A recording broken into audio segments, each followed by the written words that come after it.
O que acontece quando o homem decide colocar o Criador do universo como um troféu de guerra aos pés de um ídolo mudo? Em 1 Samuel 5, veremos uma humilhação divina que deixou uma nação inteira em pânico e uma estátua em pedaços. Imagine a cena. O exército mais temido da região, os filisteus, acredita ter conquistado a vitória definitiva. Eles não apenas derrotaram Israel no campo de batalha, mas roubaram o que eles consideravam ser a fonte de poder do povo hebreu. A Arca da Aliança, o símbolo sagrado da presença de Deus entre os homens, estava agora sob o domínio de um povo pagão. Eles a levaram para o templo de Dagon, o deus metade homem e metade peixe, esperando que o troféu fosse o selo final de sua supremacia. Mas o que eles não sabiam é que Deus não é um objeto a ser controlado. Bem-vindo ao canal Entenda a Palavra. Hoje vamos mergulhar em um dos relatos mais intrigantes do Antigo Testamento, onde veremos que a soberania divina não conhece limites, nem mesmo dentro do território do inimigo. Se você já sentiu que sua vida estava fora de controle ou que Deus estava silencioso diante das dificuldades, este vídeo é para você. Vamos entender por que, mesmo quando parece que o mal está vencendo, o Senhor está, na verdade, preparando um cenário de libertação. Aproveite este momento de paz para se conectar com o conhecimento bíblico. Inscreva-se agora no nosso canal e ative as notificações. Ao fazer parte da nossa comunidade, você ajuda a espalhar reflexões profundas sobre os ensinamentos bíblicos que transformam vidas. Não esqueça de deixar seu comentário sobre como você aplica a soberania de Deus nos seus desafios diários. Vamos juntos entender a palavra. A história começa com um cenário de desespero absoluto para Israel. Os filisteus, conhecidos por sua habilidade militar e crueldade, capturaram a Arca da Aliança em um confronto brutal. Para um povo antigo, a captura de um objeto sagrado não era apenas um prejuízo material. Era a evidência suprema de que o Deus dos vencedores era superior ao Deus dos vencidos. Os filisteus entraram na cidade de Asdod, um dos seus maiores centros de poder, carregando a arca como se fosse um botim de guerra. Eles a levaram diretamente para o templo de Dagon, uma estrutura imponente erguida em honra a uma divindade que, segundo a mitologia deles, tinha domínio sobre as águas e a agricultura. Imagine a cena: sacerdotes filisteus celebrando, incenso queimando, música alta, o povo gritando em triunfo. Eles colocaram a Arca de Deus exatamente ao lado da estátua de Dagon. Era uma provocação direta.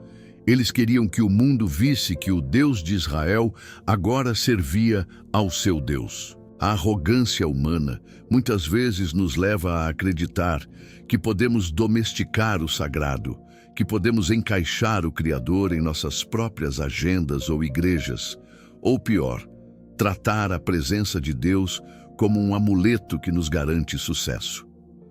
Mas enquanto a festa acontecia e os filisteus brindavam a sua falsa vitória, eles não faziam ideia de que estavam dando o primeiro passo para a sua própria ruína.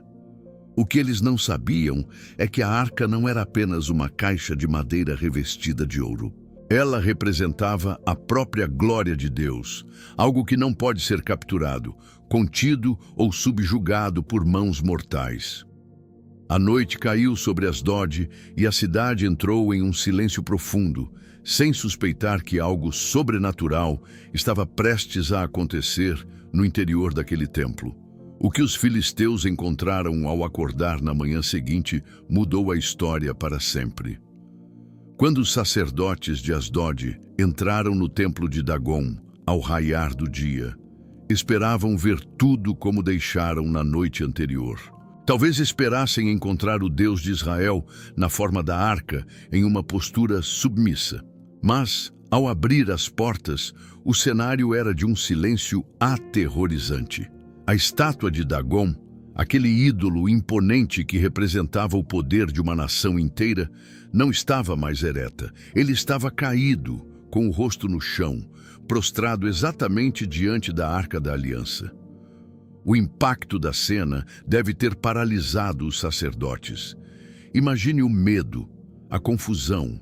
Como uma estátua pesada, feita de pedra ou madeira esculpida, poderia ter tombado sozinha sem nenhum sinal de terremoto. Os filisteus, tentando ignorar o óbvio, rapidamente levantaram a estátua. Eles buscaram explicações racionais, tentaram minimizar o incidente como se fosse apenas um acidente, uma coincidência, um erro de equilíbrio. Eles acreditavam que poderiam corrigir o que tinha acontecido com as próprias mãos. Não queriam acreditar que um poder maior os estava desafiando. Essa atitude de negar o óbvio é um reflexo do orgulho humano que muitas vezes tenta consertar os erros sem buscar a verdade. Mas Deus não lida com meias medidas quando se trata de sua glória. A tentativa de reparo foi apenas o prelúdio para algo muito pior. Na manhã seguinte, o choque seria ainda maior. Ao retornarem ao templo, o cenário não era mais apenas de prostração. A estátua de Dagon havia sido decapitada. Suas mãos haviam sido cortadas e estavam espalhadas pelo limiar da porta. O corpo do ídolo jazia novamente ao chão, totalmente desfigurado. O simbolismo era claro. O poder de Dagon era inexistente. Suas mãos não podiam tocar. Sua voz não podia falar. Sua presença era nula diante da glória do Deus de Israel. A cena era grotesca e, acima de tudo, humilhante. O povo começou a entender, talvez tarde demais, que aquele objeto que eles trouxeram para sua cidade não era um troféu, mas um divisor de águas que traria consequências terríveis. E para tornar as coisas ainda mais aterrorizantes, o castigo físico começou a se manifestar sobre os habitantes de Asdod. A mão do Senhor pesou sobre os habitantes de Asdod. O texto bíblico descreve que o povo foi afligido com tumores severos, algo que causou pânico generalizado. O que antes era uma celebração de vitória, transformou-se em um cenário de horror e agonia. A enfermidade não era apenas uma questão de saúde. Era uma prova irrefutável de que o Deus dos hebreus não estava morto, nem capturado. Ele estava agindo. O pânico se espalhou como fogo em palha. Os líderes das cidades filisteias começaram a se perguntar: como nos livramos disso? A percepção comum, mesmo entre os pagãos daquela época, era de que as maldições eram enviadas por deuses. Eles entenderam que a causa de todo o seu sofrimento estava na presença da arca em sua cidade. A decisão foi tomada. A arca precisava sair de Asdod. Eles não se arrependeram de seus pecados contra Deus, apenas queriam que o problema fosse embora. E é aqui que vemos um erro comum. Tentamos nos livrar dos sintomas do nosso afastamento de Deus em vez de corrigir a causa. Eles moveram a arca para a cidade vizinha de Gate, esperando que, ao trocar de lugar, a maldição cessasse. Mas o horror apenas mudou de endereço. Onde quer que a arca fosse, a destruição a seguia. Em Gate, o medo foi ainda maior, pois o povo daquela cidade presenciou o que aconteceu em Asdod. Eles clamaram para que a arca fosse levada para Ecrom. Mas quando a arca chegou às portas de Ecrom, a cidade entrou em um estado de quase morte. Os habitantes de Ecrom, temendo o pior, clamaram desesperados para que a arca voltasse ao seu lugar de origem. A peste, os tumores e a morte tornaram-se o preço que os filisteus pagaram por sua arrogância. O isolamento de Israel, que antes parecia uma derrota, revelou-se um momento onde Deus provou que sua presença é poderosa em qualquer lugar. Mesmo no cativeiro, Deus não abandonou seu povo. Ele usou a insensatez dos inimigos para exaltar sua glória. A sequência de eventos em Gate e Ecrom mostra um verdadeiro efeito dominó de desespero. Não havia um lugar seguro para a arca dentro do território filisteu. O medo superou qualquer sentido de soberania nacional ou orgulho militar. Os governantes filisteus, os príncipes que antes eram tão confiantes, agora se viam rendidos. Eles começaram a entender uma verdade fundamental que nós muitas vezes ignoramos. O Deus de Israel não pode ser vencido, apenas evitado ou reconhecido. O pânico coletivo era palpável. A arca se tornou um objeto que todos queriam ter capturado, mas que agora ninguém queria tocar. Eles se reuniram para consultar seus sacerdotes e agoureiros, buscando uma solução que fosse aceitável para o Deus dos hebreus. É interessante notar como eles tentaram resolver o problema com a tecnologia e a superstição da época. Eles decidiram enviar ofertas de culpa, buscando um tipo de compensação pelo que haviam feito. O ouro foi usado como uma tentativa de pagar pelo erro. Eles fizeram imagens de tumores e imagens de ratos, num gesto de reconhecimento da causa de sua punição. Mas o que mais nos chama a atenção é o plano inusitado que eles criaram para testar a vontade divina. Eles decidiram colocar a arca em um carro novo, puxado por 2 vacas que tinham seus bezerros presos em casa. O raciocínio era lógico. Dentro da visão deles, se as vacas instintivamente voltassem para seus bezerros, seria apenas uma coincidência. Mas, se elas marchassem diretamente em direção a Israel, sem olhar para trás, mesmo sendo contra seus instintos maternos, então a mão de Deus seria inegável. Eles queriam uma prova científica, uma evidência física. E o que aconteceu desafiou todas as leis da natureza. As vacas não olharam para seus bezerros, não hesitaram, não pararam para pastar. Elas caminharam em linha reta, mugindo, direto para o território de Israel. Foi a prova final. Os filisteus não puderam mais negar. Deus tinha vencido sem levantar uma espada, sem ordenar um exército. Ele venceu através da própria submissão da criação aos seus desígnios. A lição que tiramos dessa jornada épica em 1 Samuel 5 é profunda e atemporal. Um mundo onde, assim como os filisteus, construímos nossos próprios templos de Dagon.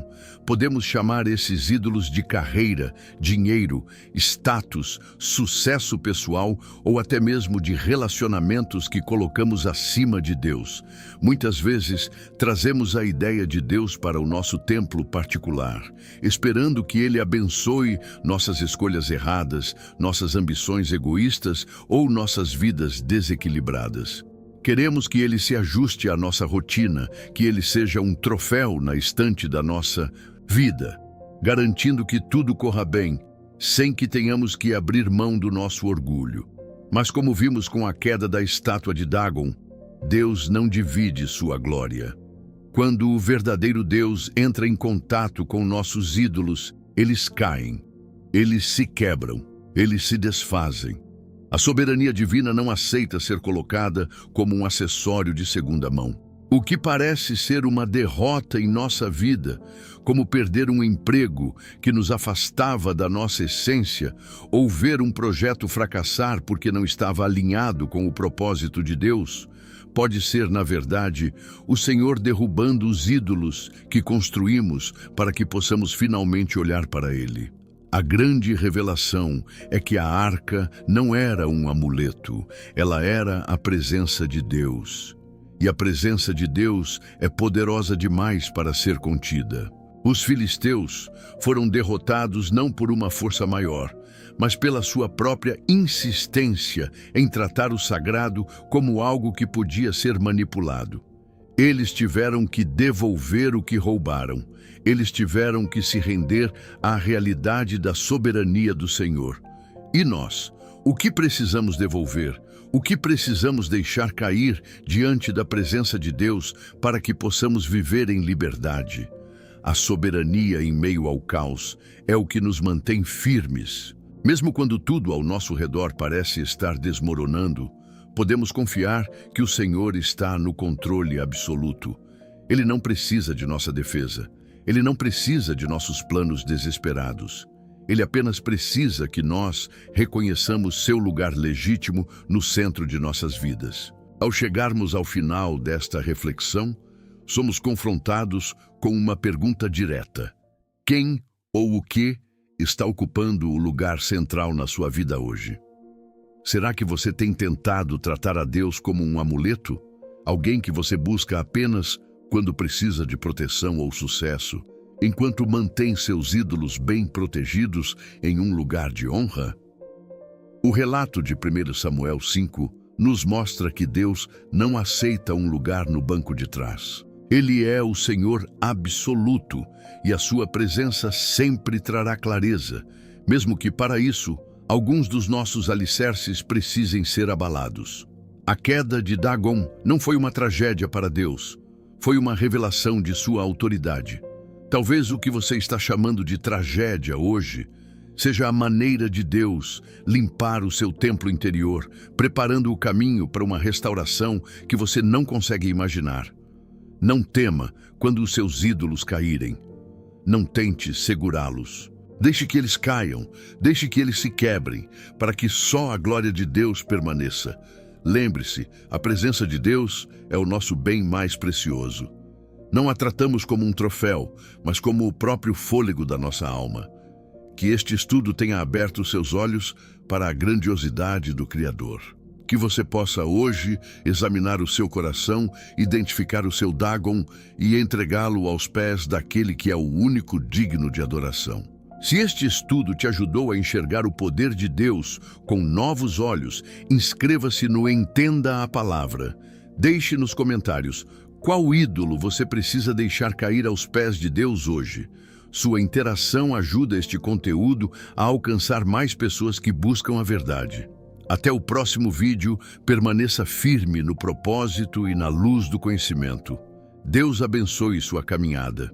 Muitas vezes, nós nos pegamos agindo exatamente como os filisteus, tentando barganhar com o sagrado.